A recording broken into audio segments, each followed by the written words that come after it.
आप ये नहीं कह सकते कि मैं तो सेटिस्फाइड हूँ यार, इतने मैंने पढ़ाई की है, बट अब so end of the day salary matters, right.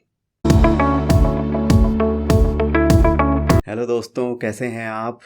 जब भी आप कभी जॉब चेंज करने की सोचते हैं तो आपके सामने कुछ ब्लॉकर्स होते हैं, कुछ प्रॉब्लम्स होती हैं। जैसा कि जब मैं बहुत साल पहले एक कंपनी में काम कर रहा था तो मेरे एक दोस्त ने मुझे सजेस्ट किया कि भाई अप्रेज़ल का वेट कर ले, और उसके बाद जब तुझे हाइक मिलेगी अप्रेज़ल की, उसके बाद तू जॉब चेंज करना तो तुझे हाइक पे हाइक मिल जाएगी। तो मैं जो बता रहा हूँ कि ये एकदम ही लाइक फेक स्ट्रेटजी है, इससे नहीं होता, ये एक एक्सक्यूज़ है। क्योंकि मैंने भी 15 साल निकाले हैं इंडस्ट्री में, 6 कंपनीज़ में चेंज कर चुका हूँ। तो ये एक तरीका है बस चीज़ों को टालने का। और मेरा वो दोस्त आज भी 7 साल से उसी कंपनी में काम कर रहा है, जब से मैं वो कंपनी छोड़ के आया हूँ। तो बट जो आज हम बात करने वाले हैं वो इसके बारे में नहीं है, आज हम नोटिस पीरियड के बारे में बात करेंगे। और ये भी एक तरीके की बहुत बड़ी प्रॉब्लम है जब आप जॉब चेंज करने जाते हैं।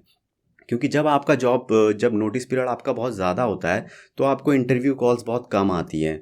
अब इस बात में कितनी सच्चाई है, तो सच तो यही है कि ये एकदम सच है। और अगर आपका नोटिस पीरियड ज़्यादा होगा तो आपको कॉल्स कम आएंगी as comparison to the person जिसका नोटिस पीरियड कम होगा। बट हाँ, वो आपका स्किल सेट और एक्सपीरियंस आपका बिल्कुल सेम है, पर फिर भी उसको कॉल्स जो हैं वो ज़्यादा आएंगी। ठीक है। तो जैसा कि मैंने बताया कि बहुत साल पहले मैंने भी सेम सिचुएशन देखी थी। मेरा 90 डेज़ का नोटिस पीरियड था एसेंचर में, और मैं करीब एसेंचर में उस टाइम पे 5 साल निकाल चुका था।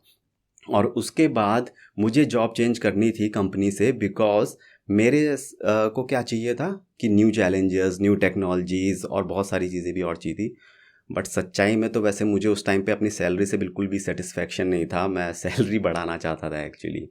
तो ठीक है, passion for coding, satisfaction in job, ये सब ठीक बातें हैं।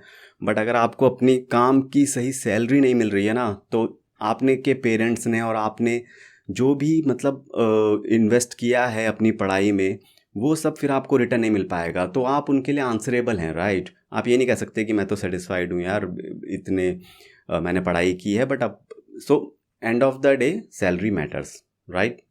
तो जैसा कि मैंने बताया कि उस टाइम पे मैं अपनी सैलरी से सेटिस्फाइड नहीं था।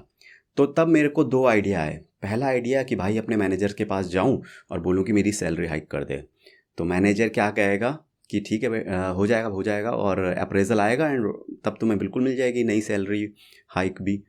तो अप्रेज़ल आएगा और चला भी जाएगा और कुछ नहीं होगा। ये मैं देख चुका हूँ, मैंने पहले भी ट्राई कर चुका था ये चीज़, तो ये मैंने आइडिया जो है ड्रॉप कर दिया। उसके बाद जो मेरे पास नेक्स्ट ऑप्शन था वो ये था कि भाई अपना रिज्यूमे जो है डालो, ठीक है, प्रिपेयर करो। तो जो फर्स्ट स्टेप है वो यही है कि प्रिपेयर, ओके। ये आपका पहला स्टेप है और ये सबसे ज़रूरी स्टेप है। इसके बाद ही आप नेक्स्ट स्टेप पे जा सकते हो। तो मैंने अपना रिज्यूमे डाल दिया जॉब पोर्टल्स में। और उसके बाद नेक्स्ट 2 मंथ्स पे मेरे को केवल एक ही इंटरव्यू की कॉल आई। और मेरे को उसमें भी मेरा सिलेक्शन नहीं हो पाया एक इंटरव्यू कॉल में। और उसके बाद मैं थोड़ा सा डिप्रेशन तो नहीं कहूँगा, डिप्रेशन नहीं होता, लेकिन एक फेलियर जैसी फीलिंग आ गई थी मेरे अंदर कि यार ये क्या है, मतलब मैं नहीं क्रैक कर पा रहा हूँ, पढ़ तो रहा हूँ पर चीज़ें क्रैक नहीं हो रही हैं। तो मैं अपने आप को ब्लेम करने लग गया था। मैं सोच रहा था कि डॉट नेट स्किल ही चेंज कर दूँ, कुछ और स्किल में चला जाऊँ, या फिर मार्केट में जॉब ही नहीं है, जो कि लोग बातें करते हैं रिसेशन आ गया, जॉब नहीं है मार्केट में, इस तरीके के ख्याल मन में आने लग जाते हैं। बट जो एक्चुअल कल्प्रिट था उस टाइम पे वो था मेरा नोटिस पीरियड, 90 डेज़। जब भी कोई रिक्रूटर आपका शॉर्ट लिस्ट करता है तो नोटिस पीरियड बहुत बड़ा फैक्टर होता है, सबसे बड़ा मैं कहूँगा नोटिस पीरियड फैक्टर होता है। 90 डेज़ तो लोग करते ही नहीं हैं, मतलब करते हैं बहुत पहले लोग इमीडिएट प्रेफर करते हैं, उसके बाद 1 मंथ, उसके बाद 2 मंथ, और एंड ऑफ द डे नहीं मिल रहा बंदा इस टेक्नोलॉजी का, तब वो 3 मंथ्स पे जाते हैं। तो ये तो होती है बाकी रिक्रूटर्स और कंपनीज़ की स्ट्रैटी। तो जैसा कि मैंने बताया, उसके बाद मैंने 3 स्टेप अपनाया। पहला तो प्रिपेयर, ठीक है। उसके बाद जो दूसरा स्टेप मैंने बताया कि नोटिस पीरियड अपना कैसे कम करो, तो मैंने जाके जॉब पोर्टल्स में अपना नोटिस पीरियड कर दिया 0, ओके। अब आप कहेंगे भाई ये कैसे कर सकते हो आप, आपका तो 90 डेज़ था, आपने 0 कैसे कर दिया, ये तो मतलब आपका सिलेक्शन भी हो गया तो कंपनी आपको लेगी ही नहीं, right. But the point here is कि भाई अब आप इतनी प्रिपरेशन कर रहे हो, ठीक है। अब आप अपने आप को इवेल्युएट कैसे करोगे, जब तक कि कहीं आपका इंटरव्यू नहीं दोगे तो आप इवेल्युएट कैसे करोगे? जब आप इंटरव्यू दोगे तभी तो पता लगेगा आपको कि आप कितने पानी में हो। जब आप 10 इंटरव्यू दोगे तभी तो आपको पता लगेगा कि भाई चलो ठीक है, शुरू के 7 में फेल हो गया पर लास्ट के 2 में तो पास हुआ। एटलीस्ट आप में कॉन्फिडेंस तो आएगा। और वैसे भी जब आपको एक बड़ी कॉल आएगी, ठीक है, तो उस टाइम तक किसी बड़ी कंपनी की कॉल आएगी तो उस टाइम तक आप तैयार हो चुके होंगे बिल्कुल कि भाई अब मैं रेडी हूँ किसी भी इंटरव्यू के लिए, क्योंकि मैं पहले ही बहुत इंटरव्यू दे चुका हूँ, क्रैक भी कर चुका हूँ। ठीक है, तो इस तरीके से जो मैंने तरीका अपनाया, 0 डेज़ कर दिया। मुझे कॉल आई 3, उसके बाद मैं उसमें 1 में सिलेक्शन हुआ मेरा। ठीक है, अब आप देखिए सेम सिचुएशन, मतलब पहले भी मैं 1 में फ़ेल हुआ था, इस टाइम भी मैं अभी 2 में फ़ेल हुआ हूँ, बट इस टाइम मेरे पास जो कॉन्फिडेंस है क्योंकि मैंने 1 क्रैक कर दिया है। ठीक है, तो कॉन्फिडेंस आ जाता है इंसान के अंदर कि भाई वो कर सकता है, निकाल सकता है इंटरव्यूज़। अब इसमें एक सरप्राइजिंग थिंग और हुई कि जो नई कंपनी, जिस कंपनी का मेरा इंटरव्यू क्रैक हुआ था, उन कंपनी के एचआर ने बोला कि अगर आप अपनी कंपनी से बात करके अपना नोटिस पीरियड 2 मंथ्स का करा लोगे तो भी हम आपको ऑफ़र लेटर रिलीज़ कर देंगे। तो आप देख रहे हैं कैसे चीज़ें चेंज हो रही हैं। मतलब पहले कहाँ कुछ भी नहीं हो रहा था 90 डेज़ के नोटिस पीरियड में, अब प्रोबेबिलिटी बढ़ रही है, चांसेस बढ़ रहे हैं। जो मैं एक्सपेक्ट भी नहीं कर रहा था कि ये लोग मुझे एग्री करेंगे 3 मंथ्स के नोटिस पीरियड, अब वो बोल रहे हैं 2 मंथ्स का नोटिस पीरियड। तो ऐसा होता है, कंपनियां भले ही प्रेफर करती हैं इमीडिएट हायर और 0 डेज़ पे, पर जब उनको बंदा नहीं मिलता है तो वो जो जिनसे बात चल रही होती है वो उन्हीं से नेगोशिएट करने लग जाते हैं कि चलो 2 मंथ्स में एग्री हो जाते हैं, 1 मंथ्स में एग्री हो जाते हैं। तो कैसे करके चांसेस बढ़ जाते हैं, कहने का मतलब ये। फिर उसके बाद मैंने भी जैसे अब मैंने कुछ भी नहीं किया है यहाँ पे, मैंने बस अपनी नंबर ऑफ़ अपॉर्चुनिटीज़ बढ़ा दी हैं सामने से। मैंने कोई हार्ड वर्क नहीं किया है इसमें, बस थोड़ा सा अपॉर्चुनिटीज़ बढ़ गई हैं। ठीक है, अब ये किसी के साथ भी हो सकता है, ये मेरे साथ भी हो सकता है, आपके साथ भी हो सकता है। तो उसके बाद क्या हुआ, उसके बाद मैं अपने मैनेजर के पास गया और मैंने बोला भाई मेरे को नोटिस पीरियड मेरा कम कर दीजिए, मेरा कहीं ऑफ़र मिल चुका है मुझे।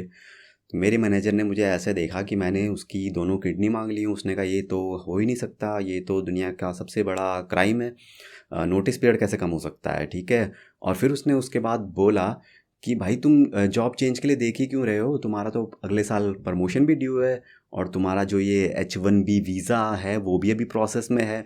तो डिफरेंसेस देख रहे हैं आप। मतलब पहले मेरा मैनेजर मेरी बात सुनता भी नहीं था, 20 बार मैं उसको बोल चुका था कि भाई प्रमोशन कर दे, हाइक कर दे, तो नहीं हो रही थी चीज़ें। अब आप डिफरेंस देख रहे हो, आप सुन भी रहा है वो, और मेरे को भी अंदर से अपनी कॉन्फिडेंस है कि भाई करेगा करेगा, नहीं तो मैं तो कैपेबल हूँ ही, इंटरव्यू क्रैक कर ही सकता हूँ, राइट। तो इस तरीके से चीज़ें बदल जाती हैं जब आप इंटरव्यूज़ दे देते हो और बिहेवियर भी मैनेजर का भी सामने वाले का चेंज हो जाता है। तो होता क्या है कि कभी आप प्रॉब्लम नहीं होते हो, मतलब आपकी नॉलेज प्रॉब्लम नहीं होती है, आपका जो ज्ञान है वो प्रॉब्लम नहीं है, सर्कमस्टेंसेस प्रॉब्लम होते हैं आपके अराउंड। ऐसी एक 90 डेज़ वाला नोटिस पीरियड और इस तरीके की चीज़ें होती हैं जो प्रॉब्लम होती हैं। तो इनको अगर हम ढंग से टैकल कर लेंगे तो हमारे नंबर ऑफ़ चांसेस जो होते हैं वो इंक्रीज़ हो जाते हैं। ठीक है, तो अब हुआ क्या इसमें कि मेरे मैनेजर तो मना कर दिया, उसने बोला कि नहीं भाई नहीं हो सकता, तो मेरे हाथ से वो अपॉर्चुनिटी निकल गई। लेकिन कुछ नेगेटिव तो नहीं हुआ है ना, राइट। इट्स मतलब पॉजिटिव ही हुआ है जो हुआ है। ठीक है, तो मैंने क्या किया, उसके 1-2 वीक बाद मैंने एक बोल्ड डिसीजन लिया और मैंने फिर रिज़ाइन कर दिया जॉब से, ओके, विदाउट एनी ऑफ़र।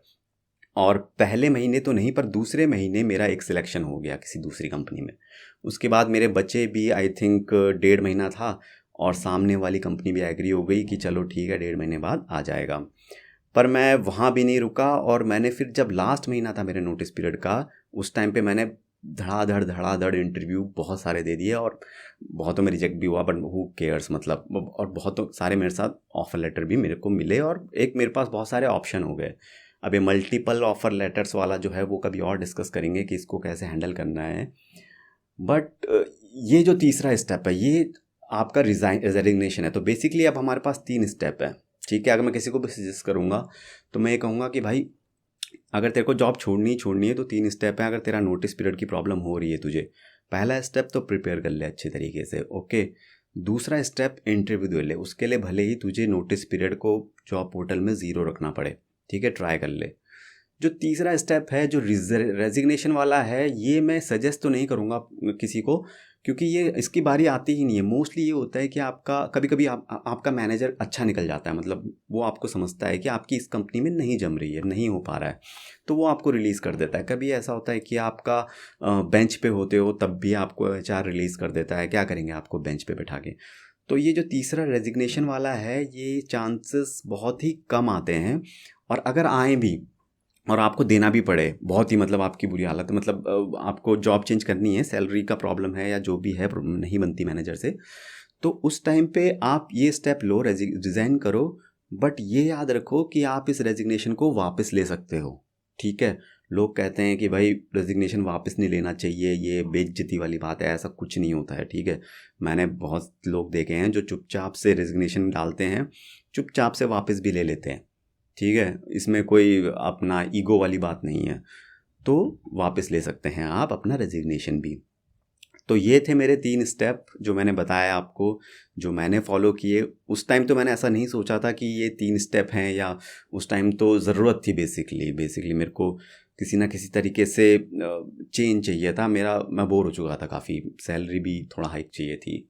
तो उस टाइम 3 स्टेप्स नहीं सोचा था, पर अब जब मैंने सोचा तो ये 3 स्टेप ही थे जो मैंने फॉलो किए थे, और मैं किसी को भी इसी तरीके से सजेस्ट करूँगा। और अगर आपको आप करना चाहते हैं तो बिल्कुल फॉलो कीजिए। और सबसे ज़रूरी एक बात अब रह गई है, वो ये कि 4th स्टेप जो है, जो सबसे ज़्यादा इम्पॉर्टेंट है, वो है कि चैनल को लाइक और सब्सक्राइब कर लीजिए। स्पेशली अगर आप .NET, एज़्योर, एंगुलर, रिएक्ट या फुल स्टैक डेवलपर, SQL, इससे आपका रिलेशन है तो आप चैनल सब्सक्राइब कर लीजिए।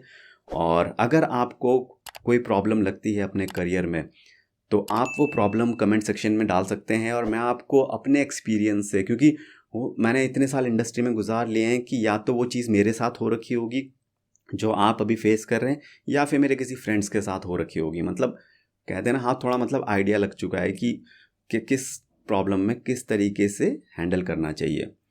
तो वो आप कमेंट सेक्शन में डाल सकते हैं, मैं कोशिश करूँगा आंसर देने की अपने एक्सपीरियंस के हिसाब से, या फिर उसमें नया वीडियो बना के उस प्रॉब्लम को सॉल्व करने की कोशिश करेंगे।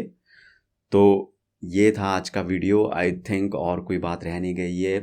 थैंक्स फॉर वॉचिंग, और all the best from my side. मैं सब चाहता हूँ कि हर किसी कोई अपने करियर में अच्छा करे, और उसी के लिए ये चैनल है, और उसी के लिए मैं वीडियोस बनाता हूँ, टेक्निकल भी बनाता हूँ, और इस तरीके से जो गाइड करने वाले वीडियोस हैं वो भी बनाता हूँ। तो thank you so much for watching.